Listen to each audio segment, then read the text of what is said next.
O Grande Conflito. Capítulo 6. Dois heróis da Idade Média.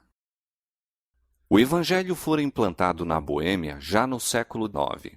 A Bíblia achava-se traduzida e o culto público era celebrado na língua do povo. Mas à medida que aumentava o poderio do Papa, a palavra de Deus se obscurecia. Gregório VII, que tomara a si o abater o orgulho dos reis, não tinha menos intenções de escravizar o povo e, de acordo com isto, expediu uma bula proibindo que o culto público fosse dirigido na língua boêmia. O Papa declarava ser agradável ao Onipotente que seu culto fosse celebrado em língua desconhecida e que muitos males e heresias haviam surgido por não se observar esta regra. Assim, Roma decretava que a luz da palavra de Deus se extinguisse e o povo fosse encerrado em trevas. O céu havia provido outros fatores para a preservação da Igreja. Muitos dos valdenses e albigenses, pela perseguição expulso de seus lares na França e Itália, foram à Boêmia. Posto que não ousassem ensinar abertamente, zelosos trabalhavam em segredo. Assim se preservou a verdadeira fé de século em século. Antes dos dias de Hus, houve na Boêmia homens que se levantaram para condenar abertamente a corrupção na Igreja e a dissolução do povo. Seus trabalhos despertaram interesse que se estendeu largamente. Suscitaram-se os temores da hierarquia e iniciou-se a perseguição contra os discípulos do Evangelho. Compelidos a fazer seu culto nas florestas e montanhas, davam-lhes caça os soldados e muitos foram mortos. Depois de algum tempo, se decretou que todos os que se afastassem do culto romano deviam ser queimados. Mas, enquanto os cristãos rendiam a vida, olhavam à frente para a vitória de sua causa. Um dos que ensinavam que a salvação só se encontra pela fé no Salvador crucificado, declarou ao morrer: "A fúria dos inimigos da verdade agora prevalece contra nós, mas não será para sempre. Levantar-se-á um dentre o povo comum, sem espada nem autoridade, e contra ele não poderão prevalecer." O tempo de Lutero estava ainda muito distante, mas já se erguia alguém cujo testemunho contra Roma abalaria as nações. João Hus era de humilde nascimento e cedo ficou órfão pela morte do pai. Sua piedosa mãe, considerando a educação e o temor de Deus como a mais valiosa das posses, procurou assegurar esta herança para o filho. Hus entrou na escola da província, passando depois para a Universidade de Praga, onde teve admissão gratuita como estudante pobre. Foi acompanhado na viagem por sua mãe. Viúva e pobre, não possuía dádivas nem riquezas mundanas para conferir ao filho, mas, aproximando-se eles da grande cidade, ajoelhou-se ela ao lado do jovem sem pai e invocou-lhe a bênção do Pai Celestial. Pouco imaginara aquela mãe como deveria sua oração ser atendida. Na universidade, Hus logo se distinguiu pela sua incansável aplicação e rápidos progressos, enquanto a vida irrepreensível e modos afáveis e simpáticos lhe conquistaram estima geral. Era sincero adepto da Igreja de Roma e fervorosamente buscava as bênçãos espirituais que ela professa conferir. Na ocasião de um jubileu, foi à confissão, pagou as últimas poucas moedas de seus minguados recursos e tomou parte nas procissões a fim de poder participar da absolvição prometida. Depois de completar o curso colegial, entrou para o sacerdócio e, atingindo rapidamente a eminência, foi logo chamado à corte do rei. Tornou-se também professor e, mais tarde, reitor da universidade em que recebera educação. Em poucos anos, o humilde estudante que de favor se educara tornou-se o orgulho de seu país e seu nome teve fama em toda a Europa. Foi, porém, em outro campo que Hus começou a obra da reforma. Vários anos após haver recebido a ordenação sacerdotal, foi nomeado pregador da Capela de Belém. O fundador desta capela defendera, como assunto de grande importância, a pregação das Escrituras na língua do povo. Apesar da oposição de Roma a esta prática, ela não se interrompeu completamente na Boêmia. Havia, porém, grande ignorância das Escrituras e os piores vícios prevaleciam entre o povo de todas as classes. Estes males, Hus denunciou largamente, apelando para a palavra de Deus a fim de encarecer os princípios da verdade e pureza por ele pregados. Um cidadão de Praga, Jerônimo, que depois se tornou intimamente ligado a Hus, trouxera consigo, ao voltar da Inglaterra, os escritos de Wycliffe. A rainha da Inglaterra, que se convertera aos ensinos de Wycliffe, era uma princesa boêmia e, por sua influência, as obras do reformador foram também amplamente divulgadas em seu país natal. Estas obras lera-as Hus com interesse. Cria que seu autor era cristão sincero e inclinava-se a considerar favoravelmente as reformas que advogava. Hus, contudo, não o soube. Entrara já em caminho que o levaria longe de Roma. Por esse tempo chegaram a Praga 2 estrangeiros da Inglaterra, homens de saber, que tinham recebido a luz e haviam chegado para espalhá-la naquela terra distante. Começando com um ataque aberto à supremacia do Papa, foram logo pelas autoridades levados a silenciar. Mas não estando dispostos a abandonar seu propósito, recorreram a outras medidas. Sendo artistas, bem como pregadores, prosseguiam pondo em prática a sua habilidade. Em local franqueado ao público, pintaram 2 quadros. Um representava a entrada de Cristo em Jerusalém, manso e assentado sobre uma jumenta, e seguido de seus discípulos, descalços e com trajes gastos pelas viagens. O outro estampava uma procissão pontifical.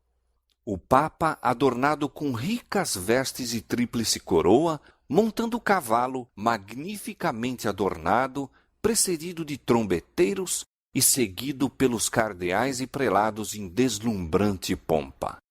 Ali estava um sermão que prendeu a atenção de todas as classes. Multidões vieram contemplar os desenhos.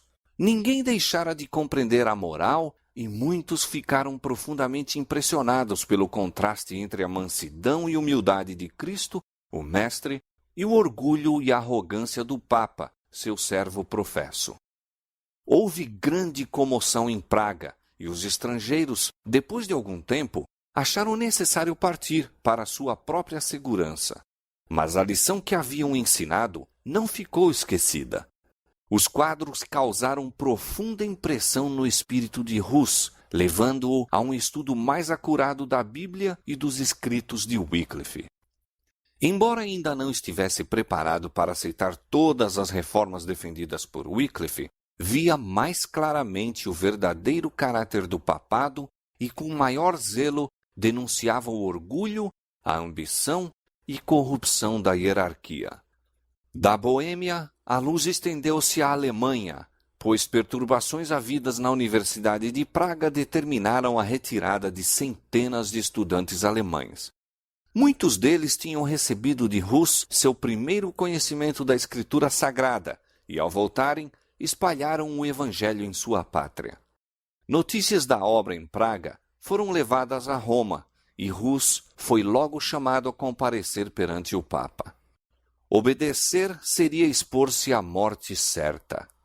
O rei e a rainha da Boêmia, a universidade, membros da nobreza e oficiais do governo, uniram-se num apelo ao pontífice para que fosse permitido a Hus permanecer em Praga e responder a Roma por meio de delegação.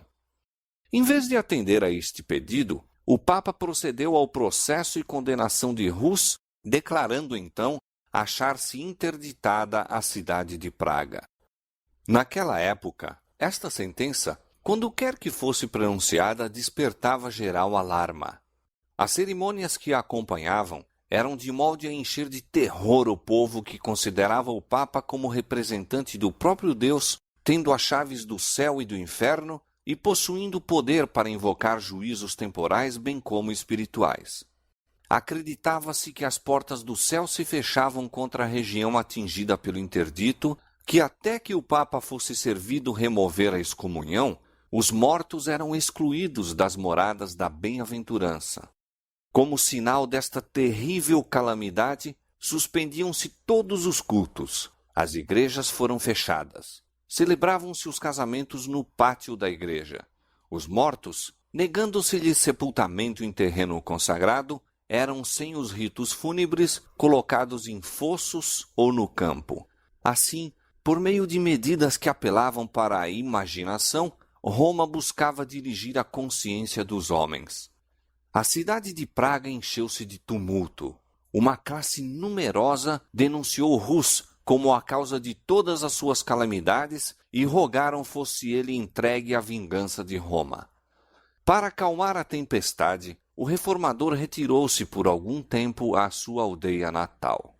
Escrevendo aos amigos que deixara em Praga, disse: Se me retirei do meio de vós, foi para seguir o preceito e exemplo de Jesus Cristo, a fim de não dar lugar aos mal-intencionados para traírem sobre si a condenação eterna e a fim de não ser para os piedosos causa de aflição e perseguição.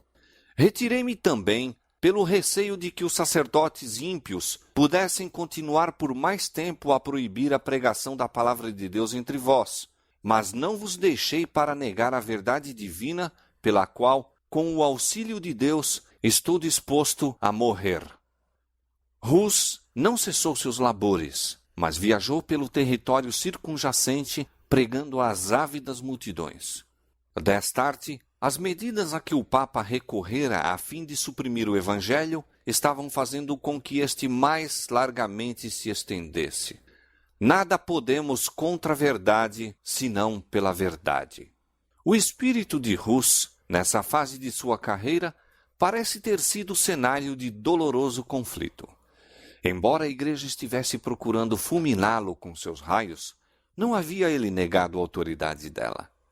A igreja de Roma era ainda para ele a esposa de Cristo e o Papa o representante e vigário de Deus. O que Rus estava a guerrear era o abuso da autoridade, não o princípio em si mesmo. Isto acarretou terrível conflito entre as convicções de seu entendimento e os ditames de sua consciência. Se a autoridade era justa e infalível, como queria que fosse, como poderia acontecer achar-se obrigado a desobedecer-lhe? Obedecer, compreendia-o ele, significava pecar. Mas por que a obediência a uma igreja infalível levaria a tal situação? Era este o problema que não podia resolver. Esta a dúvida que o torturava sempre e sempre. A solução que mais justa se lhe afigurava era que havia acontecido novamente, como já antes, nos dias do Salvador, que os sacerdotes da igreja se tinham tornado pessoas ímpias, estavam usando da autoridade lícita para fins ilícitos. Isto o levou a adotar para sua própria orientação e para a guia daqueles a quem pregava a máxima de que os preceitos das Escrituras, comunicados por meio de entendimento, devem reger a consciência. Em outras palavras, de que Deus, falando na Bíblia, e não a igreja falando pelo sacerdócio, é o único guia infalível. Quando, depois de algum tempo, serenou a excitação em Praga, Rus voltou para a sua capela de Belém, a fim de continuar com maior zelo e ânimo a pregação da palavra de Deus. Seus inimigos eram ativos e poderosos, mas a rainha e muitos dos nobres eram seus amigos, e o povo em grande parte o apoiava. Comparando seus ensinos puros e elevados e sua vida santa com os dogmas degradantes pregados pelos romanistas e a avareza e devassidão que praticavam, muitos consideravam uma honra estar ao seu lado. Até aqui, Rus estivera só em seus trabalhos. Agora, porém, se uniu na obra da Reforma Jerônimo, que durante sua estada na Inglaterra aceitara os ensinos de Wycliffe. Daí em diante, os dois estiveram ligados durante toda a vida e na morte não deveriam ser separados. Gênio brilhante, eloquência e saber, dotes que conquistaram o favor popular, possuía-os Jerônimo em alto grau. Mas quanto às qualidades que constituem a verdadeira força de caráter, Rus era maior. Seu discernimento calmo servia como restrição ao espírito impulsivo de Jerônimo, que com verdadeira humildade se apercebia de seu valor e cedia aos seus conselhos. Sob o trabalho de ambos, a reforma estendeu-se mais rapidamente. Deus permitiu que grande luz resplandecesse no espírito daqueles homens escolhidos, revelando-lhes muitos dos erros de Roma, mas eles não receberam toda a luz que devia ser dada ao mundo. Por meio destes seus servos, Deus estava guiando o povo para fora das trevas do catolicismo. Havia, porém, muitos e grandes obstáculos a serem por eles enfrentados, e ele os guiou, passo a passo, conforme o podiam suportar. Não estavam preparados para receber toda a luz de uma vez. Como o completo fulgor do sol do meio-dia para os que durante muito tempo permaneceram em trevas, fosse ela apresentada, tê-los-ia feito desviarem-se. Portanto, ele revelou aos dirigentes pouco a pouco a medida que podia ser recebida pelo povo. De século em século, outros fiéis obreiros deveriam seguir-se para guiar o povo cada vez mais longe no caminho da reforma. Persistia o cisma na igreja. 3 papas contendiam pela supremacia, e sua luta encheu a cristandade de crime e tumulto. Não contentes de lançarem anátemas, recorriam às armas temporais. Cada qual se propôs obter armas e recrutar soldados. É claro que necessitavam dinheiro, e para arranjá-lo, os dons, ofícios e bênçãos da igreja eram oferecidos à venda. Os padres também, imitando os superiores, recorriam à simonia, tráfico de coisas sagradas ou espirituais, tais como sacramentos, dignidades, benefícios eclesiásticos, etc., e à guerra para humilhar seus rivais e fortalecer seu próprio poder. Com uma audácia que aumentava dia a dia, Rus fulminava as abominações que eram toleradas em nome da religião, e o povo acusava abertamente os chefes romanistas como causa das misérias que oprimiam a cristandade. Novamente, a cidade de Praga parecia à borda de um conflito sangrento. Como nas eras anteriores, o servo de Deus foi acusado de ser o perturbador de Israel. A cidade fora de novo posta sob interdito e Rus retirou-se para a sua aldeia natal. Finalizara-se o testemunho tão fielmente dado de sua amada capela de Belém.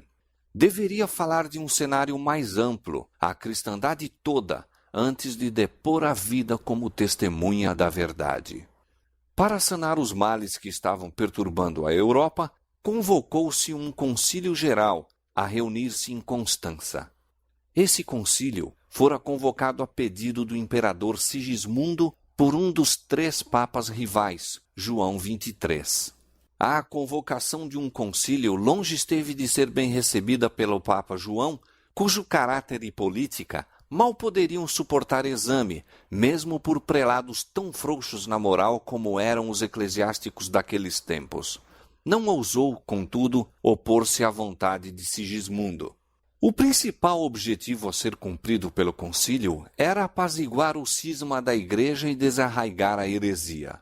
Portanto, os 2 antipapas foram chamados a comparecer perante ele, bem como o principal propagador das novas opiniões, João Rus. Os primeiros, tomando em consideração sua própria segurança, não estiveram presentes em pessoa, mas fizeram-se representar por seus delegados. O Papa João, conquanto ostensivamente o convocador do concílio, compareceu com muitos pressentimentos, suspeitando do propósito secreto do imperador para depô-lo, receoso de ser chamado a contas pelos vícios que havia infelicitado a tiara, bem como pelos crimes que a haviam garantido. Não obstante, fez sua entrada na cidade de Constança com grande pompa, acompanhado de eclesiásticos da mais alta ordem e seguido por um séquito de cortesãos. Todo o clero e dignitários da cidade, com imensa multidão de cidadãos, foram dar-lhe as boas-vindas. Vinha sob um pálio de ouro, carregado por 4 dos principais magistrados. A hóstia era levantada diante dele, e as ricas vestes dos cardeais e nobres ofereciam um aspecto imponente. Enquanto isto, outro viajante se aproximava de Constança. Rus era sabedor dos perigos que o ameaçavam. Despediu-se de seus amigos, como se jamais devesse encontrá-los de novo, e seguiu viagem, pressentindo que esta o levava para a fogueira. Apesar de haver obtido o salvo-conduto do rei da Boêmia, e igualmente recebido outro do imperador Sigismundo durante a viagem, dispôs os planos encarando a probabilidade de sua morte. Numa carta dirigida a seus amigos em Praga, disse: Meus irmãos, parto com um salvo-conduto do rei, ao encontro de numerosos e fidagais inimigos. Confio inteiramente no Deus Todo-Poderoso, em meu Salvador. Confio em que Ele ouvirá vossas fervorosas orações, que comunicará sua prudência e sabedoria à minha boca, a fim de que eu possa resistir a eles, e que me outorgará seu Espírito Santo, a fim de fortificar-me em sua verdade, de maneira que eu possa defrontar com coragem tentações, prisão e, sendo necessário, uma morte cruel. Jesus Cristo sofreu por seus bem-amados. Deveríamos, pois, estranhar que ele nos haja deixado seu exemplo, para que nós mesmos possamos suportar com paciência todas as coisas para a nossa própria salvação? Ele é Deus e nós suas criaturas. Ele é o Senhor e nós seus servos. Ele é o dominador do mundo e nós somos desprezíveis mortais. No entanto, ele sofreu. Por que, pois, não deveríamos nós também sofrer, particularmente quando o sofrimento é para a nossa purificação? Portanto, amados, se minha morte deve contribuir para a sua glória, orai para que ela venha rapidamente e para que ele possa habilitar-me a suportar com constância todas as minhas calamidades.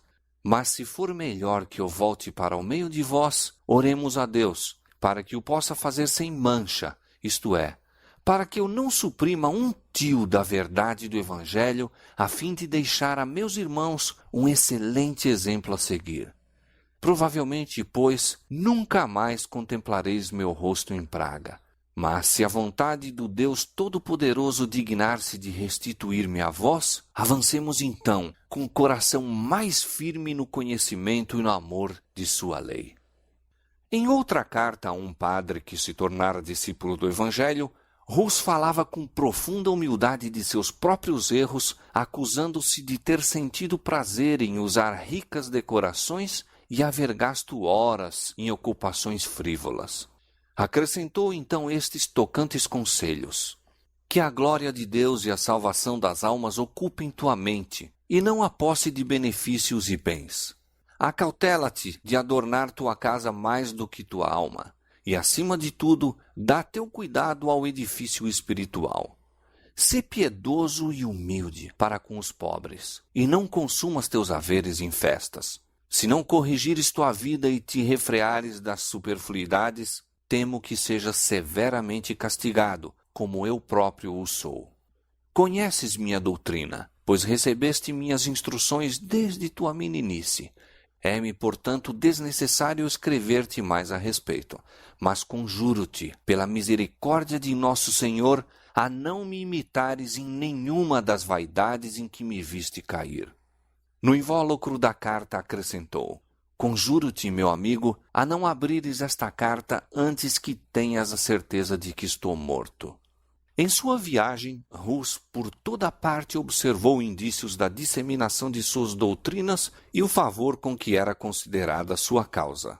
O povo aglomerava-se ao seu encontro e em algumas cidades os magistrados o escoltavam pelas ruas. Chegado a Constança, concedeu-se a Hus plena liberdade. Ao salvo-conduto do imperador, acrescentou-se uma garantia pessoal de proteção por parte do Papa. Mas, com violação destas solenes e repetidas declarações, em pouco tempo o reformador foi preso por ordem do Papa e dos cardeais e lançado em asquerosa masmorra. Mais tarde, foi transferido para um castelo forte além do Reno e ali conservado prisioneiro. O Papa, pouco lucrando com sua perfídia, foi logo depois entregue à mesma prisão. Provara-se perante o concílio ser ele réu dos mais baixos crimes, além de assassínio, simonia e adultério, pecados que não convém mencionar. Assim, o próprio concílio declarou e finalmente foi ele despojado da tiara e lançado na prisão. Os antipapas também foram depostos, sendo escolhido novo pontífice. Se bem que o próprio Papa tivesse sido acusado de maiores crimes que os de que Hus denunciara aos padres e contra os quais exigira reforma, o mesmo concílio que rebaixou o pontífice tratou também de esmagar o reformador. O aprisionamento de Hus despertou grande indignação na Boêmia. Nobres poderosos dirigiram ao concílio protestos veementes contra o ultraje. O imperador, a quem repugnava permitir a violação de um salvo-conduto, opôs-se ao processo que lhe era movido. Mas os inimigos do reformador eram maus e decididos. Apelaram para os preconceitos do imperador, para os seus temores, seu zelo para com a Igreja. Aduziram argumentos de grande extensão para provar que não se deve dispensar fé aos hereges, tampouco a pessoas suspeitas de heresia, ainda que estejam munidas de salvo-conduto do imperador e reis. Assim prevaleceram eles. Enfraquecido pela enfermidade e reclusão, pois que o ar úmido e impuro do calabouço lhe acarretara uma febre que quase o levara à sepultura, Hus foi finalmente conduzido perante o concílio. Carregado de cadeias, ficou em pé na presença do imperador, cuja honra e boa-fé tinham sido empenhadas em defendê-lo. Durante o longo processo manteve firmemente a verdade e, na presença dos dignitários da Igreja e Estado, em assembleia, proferiu solene e fiel protesto contra as corrupções da hierarquia. Quando se lhe exigiu optar entre o renunciar suas doutrinas ou sofrer a morte, aceitou a sorte de mártir. Susteve-o a graça de Deus. Durante as semanas de sofrimento por que passou antes de sua sentença final, a paz do céu encheu-lhe a alma. Escreva esta carta, dizia a um amigo, na prisão e com as mãos algemadas, esperando a sentença de morte amanhã. Quando, com o auxílio de Jesus Cristo, de novo nos encontrarmos na deliciosa paz da vida futura, sabereis quão misericordioso Deus se mostrou para comigo, quão eficazmente me sustentou em meio de tentações e provas. Na escuridão da masmorra previa o triunfo que teria a verdadeira fé. Volvendo em sonhos à capela de Praga, onde pregara o Evangelho, viu o Papa e seus bispos apagando as pinturas de Cristo que desenhara nas paredes. Esta visão angustiou-o, mas no dia seguinte viu muitos pintores ocupados na restauração dessas figuras em maior número e cores mais vivas. Concluída que foi a tarefa dos pintores, que estavam rodeados de imensa multidão, exclamaram: "Venham agora os papas e os bispos! Nunca mais as apagarão!" Disse o reformador ao relatar o sonho: "Tenho isto como certo, de que a imagem de Cristo nunca se apagará. Quiseram destruí-la, mas será pintada de novo em todos os corações por pregadores muito melhores do que eu." Pela última vez, Hus foi levado perante o concílio. Era uma vasta e brilhante assembleia. O imperador, os príncipes do império, os delegados reais, os cardeais, bispos e padres, e uma vasta multidão que acorrera para presenciar os acontecimentos do dia. De todas as partes da cristandade, se reuniram testemunhas deste primeiro grande sacrifício na prolongada luta pela qual se deveria conseguir a liberdade de consciência. Chamado à decisão final, Hus declarou recusar-se a renunciar e, fixando o olhar penetrante no imperador, cuja palavra empenhada fora tão vergonhosamente violada, declarou: "Decidi-me, de minha espontânea vontade, a comparecer perante este concílio, sob a pública proteção e fé do imperador aqui presente." Intenso rubor avermelhou o rosto de Sigismundo quando o olhar de todos na assembleia para ele convergiu. Pronunciada a sentença, iniciou-se a cerimônia de degradação. Os bispos vestiram o preso em hábito sacerdotal e enquanto recebia as vestes de padre, disse: Nosso Senhor Jesus Cristo estava, por escárnio, coberto com um manto branco, quando Herodes o mandou conduzir perante Pilatos. Sendo de novo exortado a retratar-se, replicou voltando-se para o povo: Com que cara, pois, contemplaria eu os céus? Como olharia para as multidões de homens a quem preguei o evangelho puro? Não, aprecio sua salvação mais do que este pobre corpo ora destinado à morte. As vestes foram removidas uma a uma, pronunciando cada bispo uma maldição ao realizar sua parte na cerimônia. Finalmente, puseram-lhe sobre a cabeça uma carapuça ou mitra de papel em forma piramidal, em que estavam desenhadas horrendas figuras de demônios com a palavra arquierege bem visível na frente. Com muito prazer, disse Rus, levarei sobre a cabeça esta coroa de ignomínia por teu amor, ó Jesus, que por mim levaste uma coroa de espinhos. Quando ficou assim trajado, os prelados disseram: Agora votamos tua alma ao diabo. E eu, disse João Rus, erguendo os olhos ao céu, entrego o meu espírito em tuas mãos, ó Senhor Jesus, pois tu me remiste. Foi então entregue às autoridades seculares e levado fora ao lugar de execução. Imenso séquito o acompanhou, centenas de homens em armas, padres e bispos em seus custosos trajes e os habitantes de Constança. Quando estava atado ao poste e tudo pronto para acender-se o fogo, o mártir mais uma vez foi exortado a salvar-se renunciando aos seus erros. A que erros? Disse Rus. Renunciarei eu? Não me julgo culpado de nenhum. Invoco a Deus para testemunhar que tudo o que escrevi e preguei assim foi feito com o fim de livrar almas do pecado e perdição. E, portanto, muito alegremente, confirmarei com meu sangue a verdade que escrevi e preguei. Quando as chamas começaram a envolvê-lo, pôs-se a cantar: Jesus, filho de Davi, tem misericórdia de mim. E assim continuou até que sua voz silenciou para sempre. Mesmo os inimigos ficaram tocados com seu procedimento heróico. Um zeloso adepto de Roma, descrevendo o martírio de Rus e de Jerônimo, que morreu logo depois, disse: Ambos se portaram com firmeza de ânimo quando se lhes aproximou a última hora. Prepararam-se para o fogo como se fosse a uma festa de casamento. Não soltaram nenhum grito de dor. Ao levantarem-se as chamas, começaram a cantar hinos, e mal podia a veemência do fogo fazer silenciar o seu canto. Depois de completamente consumido o corpo de Hus, suas cinzas e a terra em que repousavam foram ajuntadas e lançadas no Reno e assim levadas para além do oceano. Seus perseguidores em vão imaginavam ter desarraigado as verdades que pregara.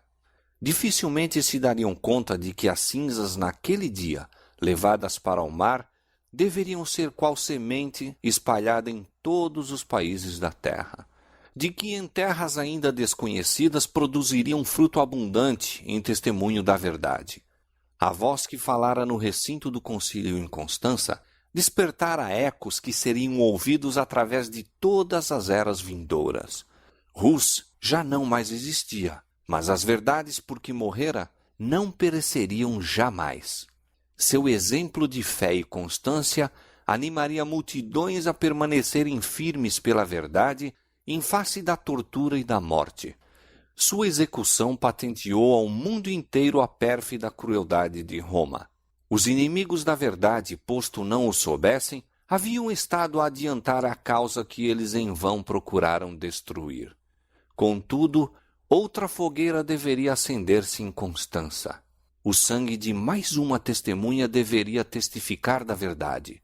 Jerônimo, ao dizer adeus a Rus, à partida para o concílio, exortou-o a que tivesse coragem e firmeza, declarando que, se caísse em algum perigo, ele próprio acudiria em seu auxílio. Ouvindo acerca da prisão do reformador, o fiel discípulo imediatamente se preparou para cumprir a promessa. sem salvo-conduto, com um único companheiro, partiu para Constança. Ali chegando, convenceu-se de que apenas se havia exposto ao perigo, sem a possibilidade de fazer qualquer coisa para o livramento de Rus. Fugiu da cidade, mas foi preso em viagem para casa e conduzido de volta em ferros sob a guarda de um grupo de soldados. Ao seu primeiro aparecimento perante o concílio, as tentativas de Jerônimo para responder às acusações apresentadas contra ele foram defrontadas com clamores. "Às chamas! Que vá às chamas!" Foi lançado numa masmorra, acorrentado em posição que lhe causava grande sofrimento e alimentado a pão e água. Depois de alguns meses, as crueldades da prisão causaram-lhe uma enfermidade que lhe pôs em perigo a vida, e seus inimigos, receosos de que ele se lhes pudesse escapar, trataram-no com menos severidade, posto que permanecesse na prisão durante 1 ano. A morte de Rus não deu os resultados que os sectários de Roma haviam esperado. A violação do salvo-conduto suscitara uma tempestade de indignação e, como meio mais seguro de agir, o concílio decidiu, em vez de queimar a Jerônimo, obrigá-lo, sendo possível, a retratar-se. Foi levado perante a Assembleia e ofereceu-se-lhe a alternativa de renunciar ou morrer na fogueira. A morte, no início de sua prisão, teria sido uma misericórdia à vista dos terríveis sofrimentos por que passara, mas agora, enfraquecido pela moléstia, pelos rigores do cárcere e pela tortura da ansiedade e apreensão, separado dos amigos e desanimado pela morte de Rus, a fortaleza de Jerônimo cedeu, e ele consentiu em submeter-se ao concílio. Comprometeu-se a aderir à fé católica e aceitou a ação do concílio ao condenar as doutrinas de Wycliffe e Rus, exceção feita, contudo, das santas verdades que tinham ensinado. Por esse expediente, Jerônimo se esforçou por fazer silenciar a voz da consciência e escapar da condenação. Mas, na solidão do calabouço, viu mais claramente o que havia feito. Pensou na coragem e fidelidade de Rus e, em contraste, refletiu em sua própria negação da verdade. Pensou no divino mestre a quem se comprometera a servir e que, por amor dele, suportara a morte de cruz. Antes de sua retratação, encontrara conforto em todos os sofrimentos, na certeza do favor de Deus. Mas agora, o remorso e a dúvida lhe torturavam a alma. Sabia que ainda outras retratações haveria a fazer, antes que pudesse estar em paz com Roma. O caminho em que estava entrando apenas poderia terminar em completa apostasia. Sua resolução estava tomada. Não negaria o Senhor para escapar de um breve período de sofrimento. Logo foi ele novamente levado para o concílio. Sua submissão não satisfizera aos juízes. Sua sede de sangue, aguçada pela morte de Rus, clamava por novas vítimas. Apenas renunciando à verdade, sem reservas, poderia Jerônimo preservar a vida. Decidira-se, porém, a confessar sua fé e seguir às chamas seu irmão mártir. Renunciou à retratação anterior e, como moribundo, exigiu solenemente oportunidade para fazer a sua defesa. Temendo o efeito de suas palavras, os prelados insistiram em que ele meramente afirmasse ou negasse a verdade das acusações apresentadas contra ele. Jerônimo protestou contra tal crueldade e injustiça. Conservaste-me encerrado durante 340 dias, numa prisão horrível, disse ele, em meio da imundícia, repugnante mau cheiro e da maior carência de tudo. Trazeis-me depois diante de vós, e dando ouvidos a meus inimigos mortais, recusai-vos a ouvir-me. Se sois, na verdade, homens prudentes e à luz do mundo, tende cuidado em não pecar contra a justiça. Quanto a mim, sou apenas um fraco mortal. Minha vida não tem senão pouca importância, e quando vos exorto a não lavrar uma sentença injusta, falo menos por mim do que por vós. Seu pedido foi finalmente atendido. Na presença dos juízes, Jerônimo ajoelhou-se e orou, para que o Espírito Divino lhe dirigisse os pensamentos e palavras, de modo que nada falasse contrário à verdade ou indigno de seu mestre. Para ele, naquele dia se cumpriu a promessa de Deus aos primeiros discípulos: sereis até conduzidos à presença dos governadores e dos reis por causa de mim. Mas, quando vos entregarem, não vos dê cuidado como ou o que haveis de falar, porque naquela mesma hora vos será ministrado o que haveis de dizer. Porque não sois vós quem falará, mas o Espírito de vosso Pai é quem fala em vós. As palavras de Jerônimo excitaram espanto e admiração mesmo a seus inimigos. Durante um ano inteiro havia ele estado emparedado numa masmorra, impossibilitado de ler ou mesmo ver, com grande sofrimento físico e ansiedade mental. No entanto, seus argumentos eram apresentados com tanta clareza e força como se houvesse tido oportunidade tranquila para o estudo. Indicou aos ouvintes a longa série de homens santos que haviam sido condenados por juízes injustos.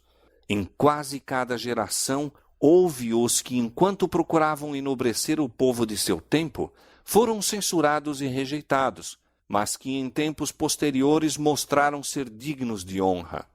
O próprio Cristo foi, por um tribunal injusto, condenado como malfeitor.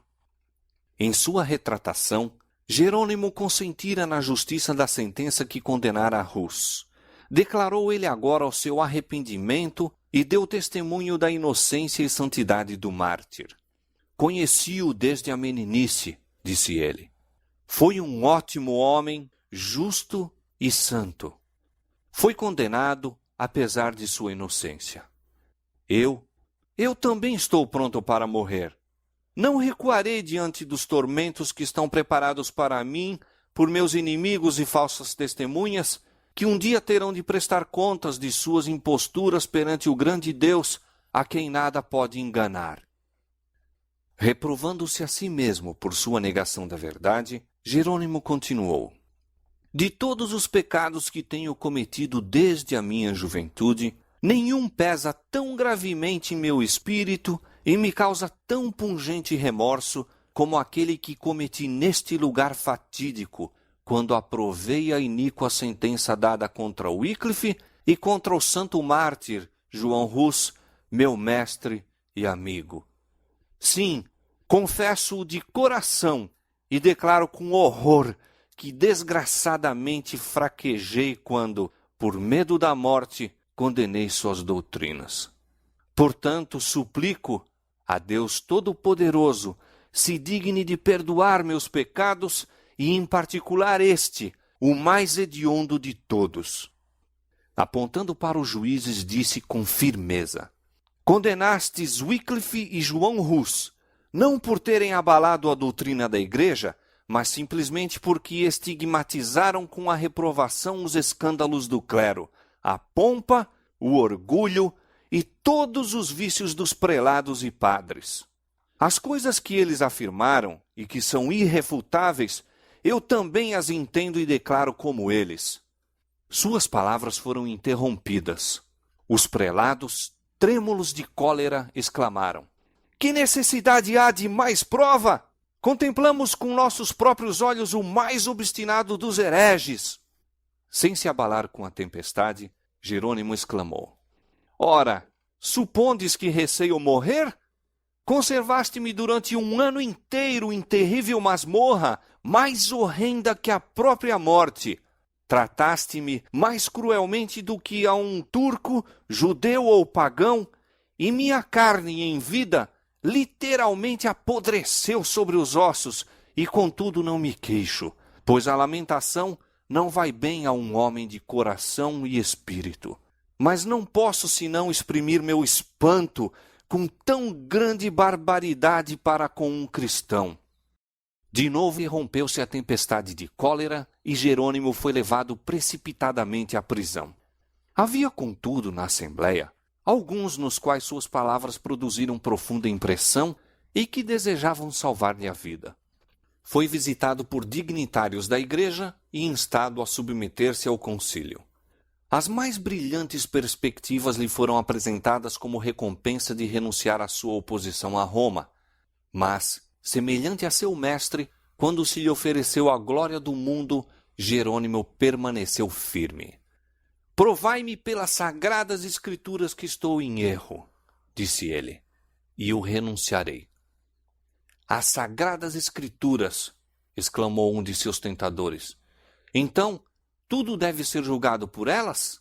Quem as pode entender antes que a igreja as haja interpretado? São as tradições dos homens mais dignas de fé do que o evangelho de nosso Salvador? Replicou Jerônimo. Paulo não exortou aqueles a quem escreveu a escutarem as tradições dos homens, mas disse, esquadrinhai as escrituras. Herege! Foi a resposta. Arrependo-me de ter me empenhado tanto tempo contigo. Vejo que és impulsionado pelo diabo. Sem demora, se proferiu sentença de morte contra ele. Foi levado ao mesmo local em que Rus rendera a vida. Cantando fez ele esse trajeto, tendo iluminado o semblante de alegria e paz. Seu olhar fixava-se em Cristo e a morte para ele havia perdido o terror. Quando o carrasco, estando para acender a fogueira, passou por trás dele, o mártir exclamou, venha com ousadia para a frente. Ponha fogo à minha vista. Se eu tivesse medo, não estaria aqui. Suas últimas palavras proferidas quando as chamas se levantavam em redor dele foram uma oração.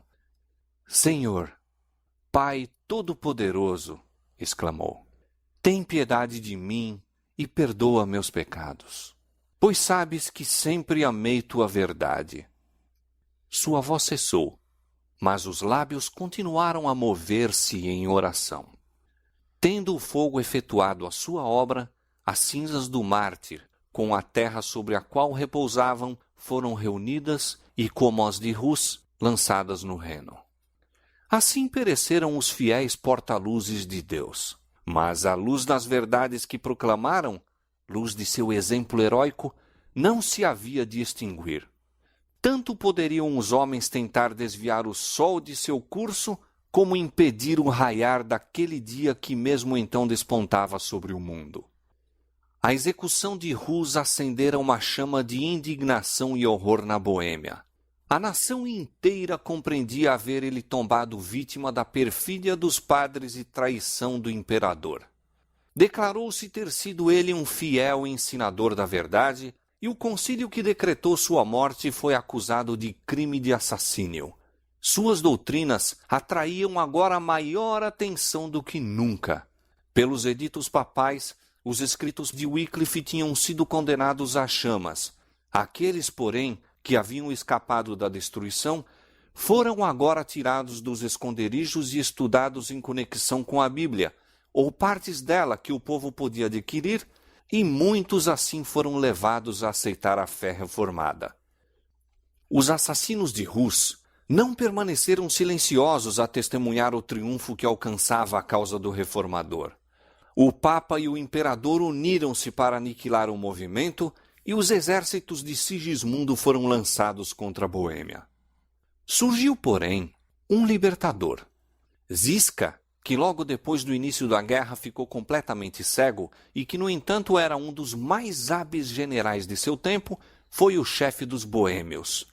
Confiando no auxílio de Deus e na justiça de sua causa, aquele povo resistiu aos mais poderosos exércitos que contra eles se poderiam levar. Reiteradas vezes, o imperador, organizando novos exércitos, invadiu a Boêmia apenas para ser vergonhosamente repelido. Os russitas ergueram-se acima do temor da morte e nada poderia resistir a eles.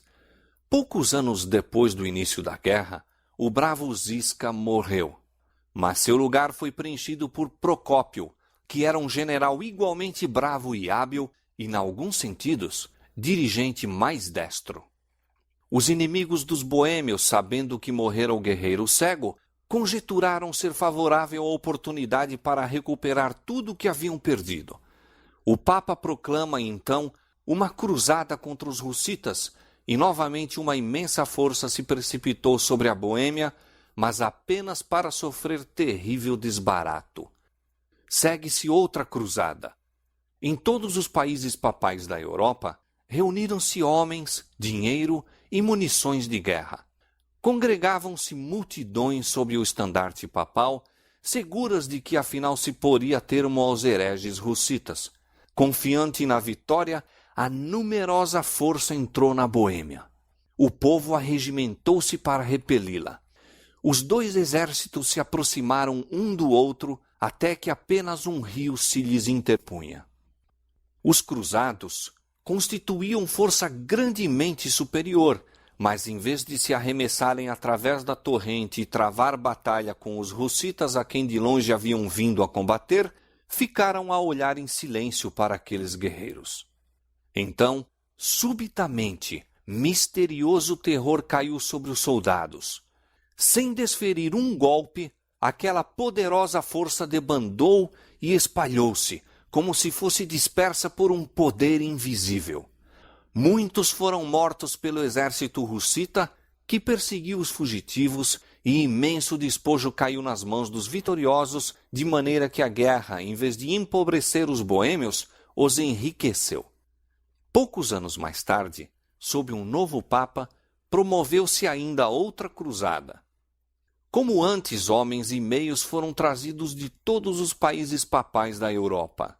Grande foi o engodo apresentado aos que se deveriam empenhar nessa perigosa empresa. Assegurava-se a cada cruzado perdão completo dos mais hediondos crimes.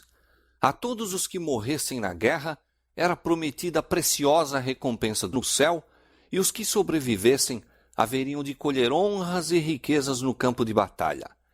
De novo, se reuniu um vasto exército e, atravessando a fronteira, entraram na Boêmia. As forças hussitas recuaram diante deles, arrastando assim os invasores cada vez mais longe para o interior do país e levando-os a contar com a vitória já alcançada.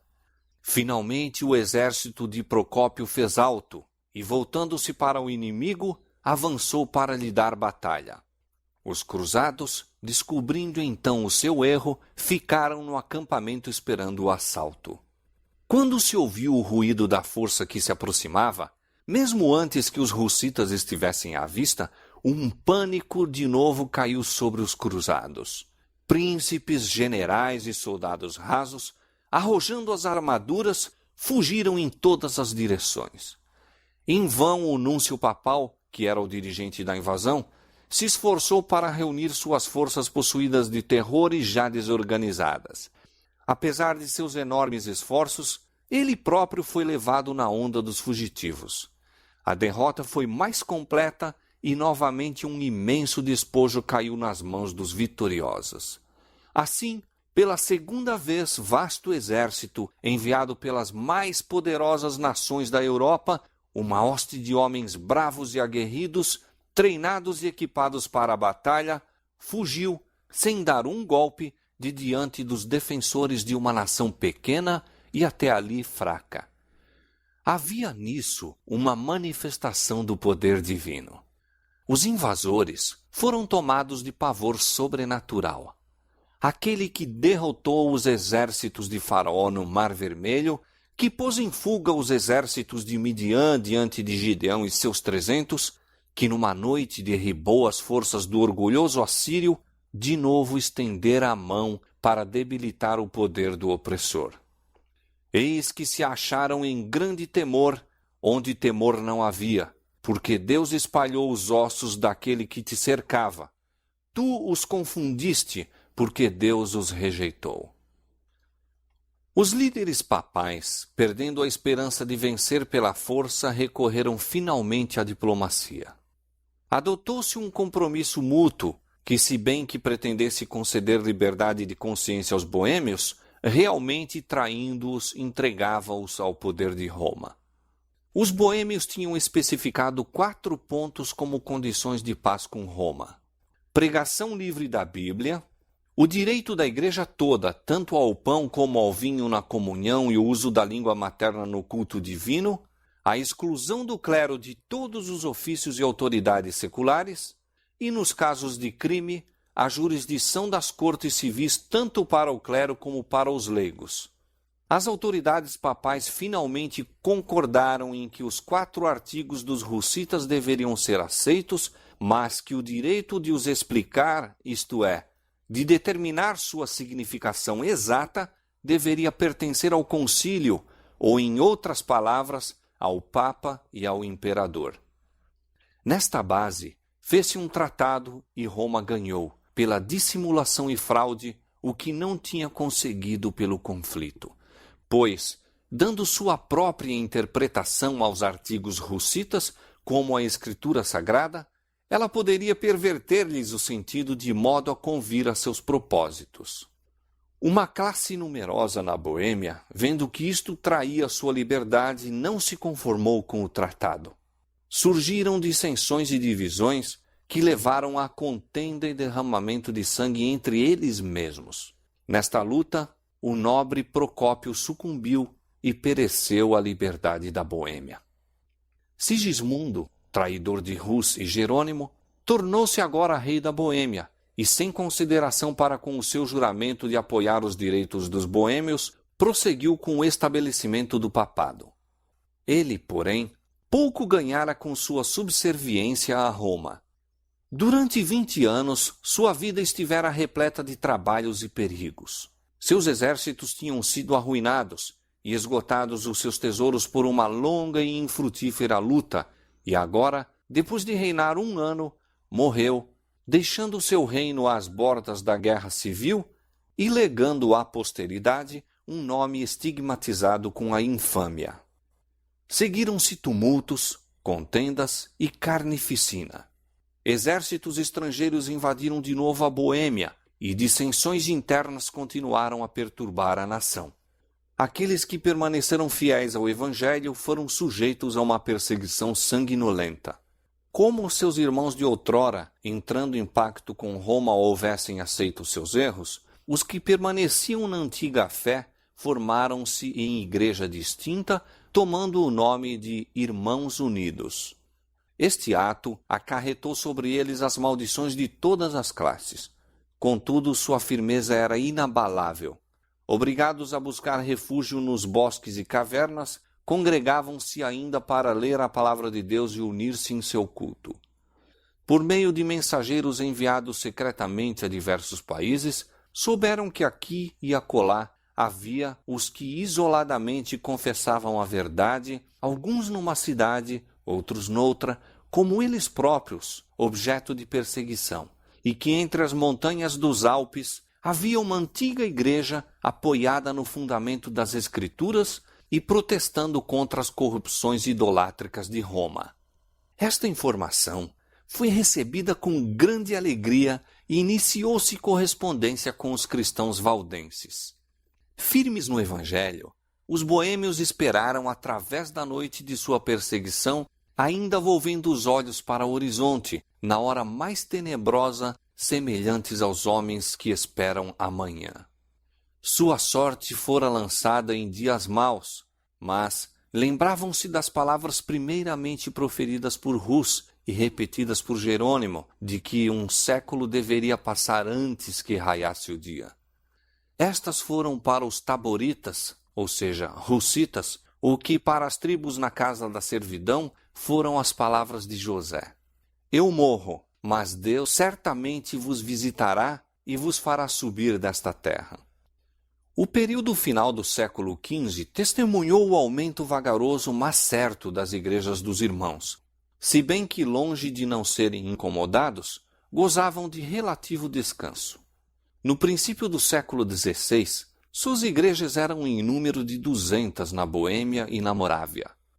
Assim, numerosos foram os restantes que, escapando da fúria destruidora do fogo e da espada, tiveram o privilégio de ver o raiar daquele dia que Rus predissera.